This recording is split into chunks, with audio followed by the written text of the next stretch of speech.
Et des nouvelles, Frédérique Vidal, des islamo-gauchistes qui gangrènent les universités françaises, comme vous les aviez dénoncés il y a quelques mois. Eh bien, écoutez, je Comment crois vont-ils? que je crois qu'ils vont, heu, là encore, au travers de tout ce que ces quelques secondes, ont généré, on a remis du débat et de la discussion dans les Alors, vous établissements. avez remis du débat et vous avez demandé un rapport au CNRS qui a refusé de vous le rendre.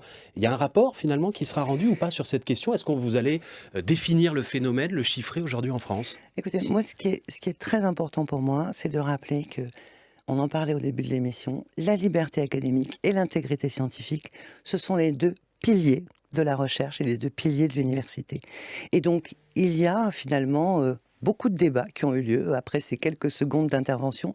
J'en suis ravie, parce que ça a permis à des gens qui, avaient l'impression qu'ils ne pouvaient plus exprimer leur opinion, eh bien, de pouvoir le faire. Ça a permis de recenser un certain nombre d'empêchements, de congrès, de colloques, dans tous les Vous sens. avez une idée chiffrée aujourd'hui du phénomène dans les facs? En fait, vous savez ce qui s'est passé, c'est Oui. qu'il y a un observatoire européen qui s'est monté, et même un observatoire mondial, qui veille aujourd'hui et qui recense.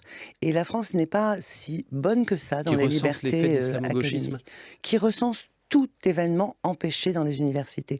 On a beaucoup parlé de ce terme.